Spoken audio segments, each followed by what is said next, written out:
सबसे पहले तीनों योजना समझते हैं, ओपीएस, एनपीएस और UPS. OPS old pension scheme, पुरानी पेंशन।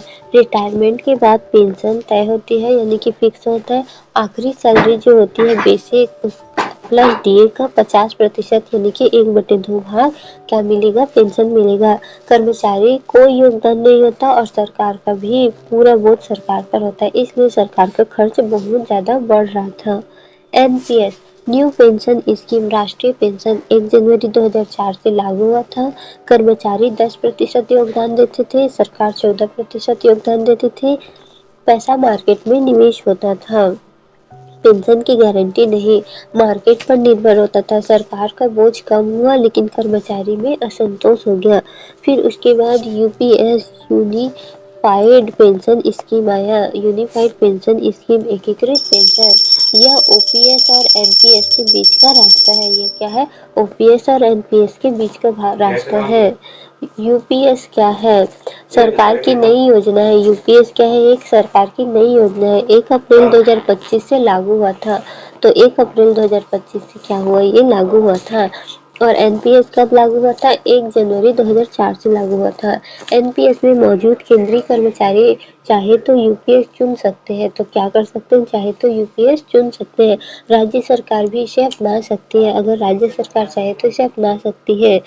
यूपीएस की मुख्य बातें क्या है, पहला सुनिश्चित पेंशन, गारंटेड पेंशन। अगर 25 साल सेवा की है तो आखिरी 12 महीने की औसत सैलरी का 50% यानी कि 1/2 भाग पेंशन मिलेगा। अगर सेवा कम 10 या 24 साल तो पेंशन अनुपात में कम होगा। अगर 10 साल से 24 साल तक किया गया है तो अनुपात थोड़ा कम होगा, और 25 साल या 25 साल से अधिक किया गया तो पेंशन का और डीए का 1/2 भाग यानी कि 50% मिलेगा। न्यूनतम पेंशन, कम से कम 10 साल सेवा के बाद 10,000 प्रति माह पेंशन तय है। तो अगर 10 साल सेवा करने के बाद अगर वो उस नौकरी को छोड़ रहे हैं या कुछ भी हो रहा है तो उसे 10,000 निश्चित रूप से पेंशन प्राप्त होगा। पारिवारिक पेंशन, कर्मचारी की मृत्यु पर परिवार को अंतिम पेंशन का 60% मिलेगा। अगर पेंशन धारक जो है, जिसको पेंशन मिल रहा था, अगर उसकी मृत्यु हो गई तो उसकी मृत्यु के बाद क्या होगा, उसकी मृत्यु हो गई उसके बाद क्या होगा, 60% उसे क्या होगा और पेंशन मिलेगा, यानी कि उसकी फैमिली को उसकी पेंशन, जो अंतिम पेंशन मिली होगी, उसका 60% मिलेगा। महंगाई राहत डीए ओपीएस की तरह है और पेंशन पर महंगाई के हिसाब से बढ़ोतरी है। पेंशन पर क्या है, महंगाई के हिसाब से बढ़ोतरी। एक मुश्त भुगतान, रिटायरमेंट पर ग्रेजुटी और अतिरिक्त भुगतान मिलेगा। यह भुगतान पेंशन को कम नहीं करेगा। तो ग्रेजुटी तो मिलेगा ही, तो इससे पेंशन पर कोई फर्क नहीं पड़ेगा। और अतिरिक्त भुगतान डीए भी मिलेगा। कर्मचारी और सरकार का योगदान, कर्मचारी 10% बेसिक प्लस डीए। तो कर्मचारी और सरकार क्या करेगा, कर्मचारी जो है 10% अपनी सैलरी से डालेगा और सरकार जो है 18.5% योगदान, यानी कि एनपी से ज्यादा सरकार देगी। एनपी में कितना था, 14% था, लेकिन अब एकीकृत पेंशन योजना में 18% डाल रहे कौन, सरकार डाल रहे हैं। फिर सरकार को चिंता क्यों है, आरबीआई की चेतावनी, अगर सभी राज्य ओपीएस या यूपीएस अपनाते हैं तो सरकार का खर्च एनपीएस से 4.5 गुना हो सकता है। तो अगर सभी राज्य ओपीएस और यूपीएस अपना लेते हैं तो सरकार का खर्च जो है एनपीएस से 4.5 गुना हो जाएगा, खर्च बहुत ज्यादा बढ़ जाएगा। अगर सभी राज्य यूपीएस और ओपीएस को अपना रहे हैं तो 2060 तक यह खर्च जीडीपी का 0.9% हो सकता है। तो अगर 2060 तक ये क्या हो सकता है, 0.9% हो सकता है। एनपीएस से 4.5 गुना बढ़ेगा और 2060 तक खर्च जो है जीडीपी से 0.9 हो सकता है। 2090 91 में पेंशन खर्च 3,272 करोड़ था। 2020-21 में 1,90,886 करोड़ हो गया है। तो कितना ज्यादा बढ़ गया है। यूपीएस क्यों लाई गई, ओपीएस बहुत महंगी, एनपीएस में गारंटी नहीं, इसलिए सरकार ने बीच का समाधान यूपीएस लाया। एक लाइन में तीनों का फर्क, ओपीएस पूरी गारंटी, पूरा बोझ सरकार पर। एनपीएस योगदान आधारित कोई गारंटी नहीं, यूपीएस गारंटी प्लस योगदान लेकिन सीमित बोझ।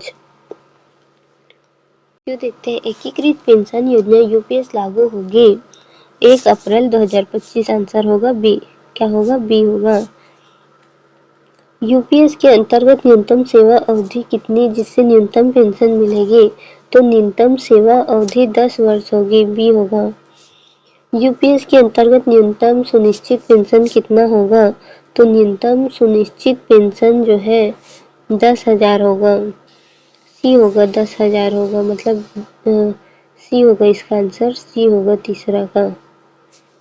चौथा, यूपीएस में 25 वर्ष की सेवा पूरी करने पर पेंशन किसके बराबर होगी?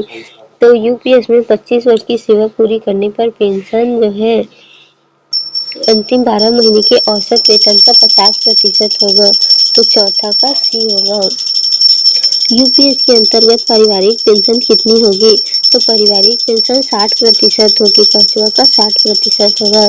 तो यूपीएस में कर्मचारी का योगदान कितना होगा? तो यूपीएस में 10% होगा, यूपीएस में 10% होगा। यूपीएस में सरकार का योगदान कितना होगा? तो सी 18% होगा, 18.5%। निम्न में से किस योजना में पेंशन पूरी तरह गारंटी थी और कर्मचारी का योगदान नहीं था?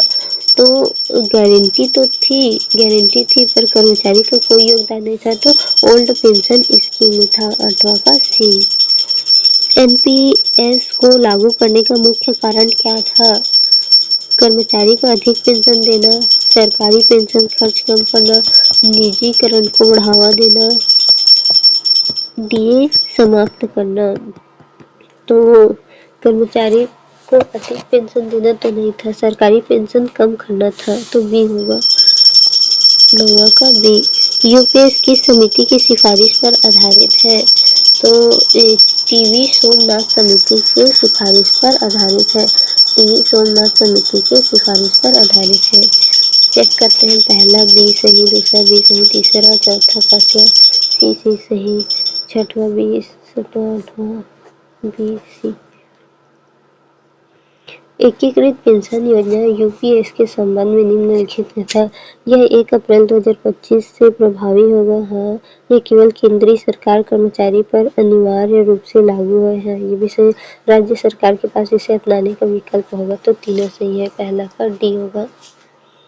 यूपीएस के अंतर्गत सुनिश्चित पेंशन के संबंध में सही कथन, अंतिम मूल वेतन का 50%, अंतिम 12 महीने के औसत मूल वेतन का 50%, तो औसत मूल वेतन का 50% होगा, बी होगा।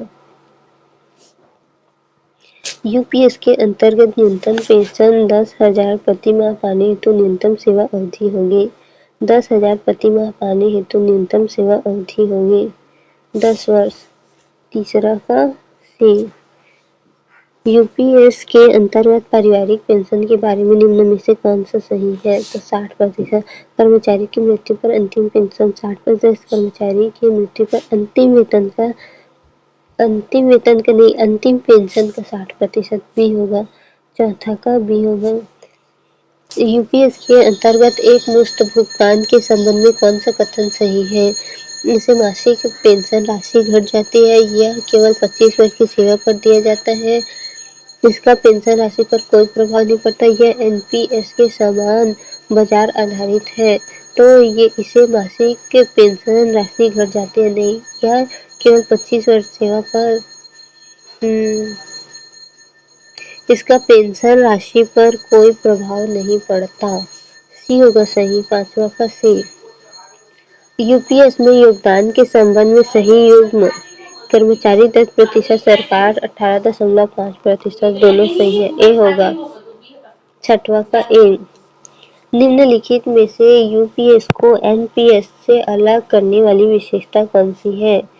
तो यूपीएस को एनपीएस से अलग करने वाली विशेषता, कर्मचारी योगदान, सरकार का योगदान, सुनिश्चित पेंशन, निवेश विकल्प। यूपीएस को एनपीएस से अलग करने वाली विशेषता, सरकार का योगदान, सुनिश्चित पेंशन, सी होगा, 7 का सी होगा। आरबीआई द्वारा व्यक्त की गई चिंता का मुख्य कारण क्या है? यूपीएस से शेयर बाजार अस्थिर होगा, यूपीएस से कर्मचारी पलायन होगा, यूपीएस से सरकार दीर्घकालीन वित्तीय बोझ बढ़ेगा। सी होगा 8वां का। निम्न में से कौन सा सही सुमेलित? ओपीएस योगदान आधारित पेंशन, एनपीएस सुनिश्चित पेंशन, यूपीएस ओपीएस और एनपीएस का मिश्रण, पूर्ण बाजार आधारित पेंशन। तो सी होगा।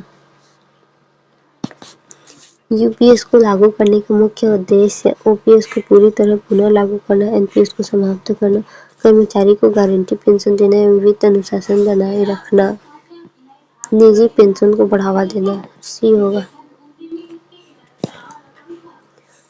पहला का बी होना चाहिए था, दूसरा बी सही, तीसरा सी, चौथा डी बी सही, पांचवा सी सही, छठवां ए, सातवां आठवां नौवां 10वां का सी।